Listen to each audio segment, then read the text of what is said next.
आप जानते हैं कहाँ मिलते हैं भगवान। मार्टिन अब्देइज कमाल का मोची था, परंतु पत्नी की मौत के बाद वह इस संसार में अकेला हो गया था। पत्नी के विछोह से वह उदास, निराश एवं हताश था। अब वह अपना जूता सिलने का कार्य बड़े अनमने ढंग से करता और किसी तरह जीवन यापन करता। उसके बूढ़े हाथ उसके कार्य में साथ नहीं दे पाते थे। वह शरीर से और मन से थक गया था, पर उसके अंतर मन में कहीं कोई था जो उसे इस अवसाद से सचेत एवं सतर्क करता था। एक दिन मार्टिन ने एक दिव्य सपना देखा। सपने में उसने प्रभु को देखा। उनकी आंखों से करुणा द्रवित होकर झर रही थी। उनके चेहरे के चारों ओर पवित्र एवं ज्योतिर्मय आभा मंडल चमक रहा था। उसी प्रकाश से प्रकाशित मार्टिन रोमांचित हो रहा था। उसने ऐसा पावन अनुभव कभी किया ही नहीं था। प्रथम बार वह इस दिव्यता को अनुभव कर रहा था। उसका रोम रोम पुलकित हो प्रभु के प्रेम से विह्वल हुआ जा रहा था। दिव्य प्रकाश के बीच प्रभु के अधरों से अमृत वाणी निसृत होने लगी। प्रभु ने कहा, मार्टिन मेरे पुत्र, जीवन बड़ा ही अमूल्य एवं अनमोल है। यह देह प्रभु का उपहार है। दैवीय वरदान के कारण मानव जीवन प्राप्त होता है। इस जीवन का सबसे बड़ा उद्देश्य है स्वयं का परिष्कार एवं पीड़ित मानवता की सेवा। पुत्र, इतना उदास एवं निराश होने की आवश्यकता नहीं है। अपने कर्तव्य को सेवा मानकर करो। जो भी दीन दुखी सामने आए उनकी सेवा करो। तुम अकेले कहाँ हो सेवा करने के लिए इतने पीड़ित मानव जो हैं। भावपूर्वक उनकी सेवा करो। प्रभु के अमृत वर्षण से मार्टिन का हृदय भीग रहा था। उसकी आंखों से यह प्रेमामृत आंसू बनकर उसे भिगो रहा था। प्रभु ने कहा, मार्टिन बाहर देखते रहना, मैं फिर आऊँगा। मेरा इंतज़ार करना, मैं फिर प्रकट होऊंगा। एक बार नहीं, अनेक बार मैं तुम्हारे पास आऊँगा। क्या तुम मुझे अपने पास आने दोगे? क्या तुम मेरे आगमन की प्रतीक्षा करोगे? मैं तो आऊँगा, पर क्या तुम मुझे पहचान सकोगे? इतना कहने के बाद प्रभु अंतर ध्यान हो गए। उस रात के बाद मार्टिन का जीवन अपने कर्तव्य एवं मानवता की सेवा से सुरभित एवं सुगंधित हो उठा। उसका हृदय आनंद से भरा रहता था। मार्टिन एक कस्बे में रहता था। उसके पास एक छोटा सा तहखाना था। उसकी एक खिड़की सड़क की ओर खुलती थी।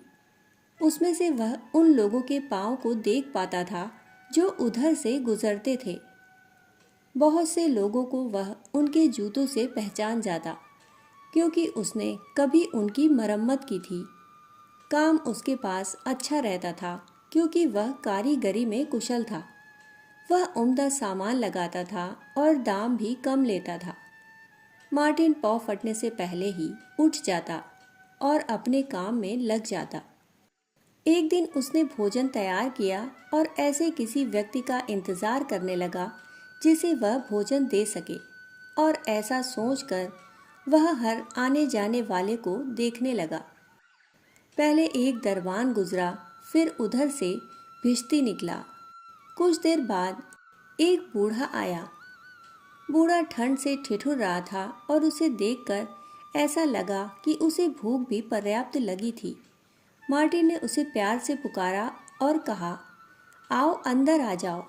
मार्टिन की बात सुनकर बूढ़ा अंदर आ गया और उसे मार्टिन ने बड़े ही प्रेम से भोजन कराया तथा उसके स्वास्थ्य के विषय में उससे बातें भी की। बूढ़ा बड़ा ही प्रसन्न हुआ और उसने जाते जाते कहा, तुमने मुझे भोजन कराकर मेरी देह को तृप्त किया और इतने प्रेम से बातें कर मेरे अंतर मन को तुष्ट किया। ईश्वर तुम्हारा भला करे।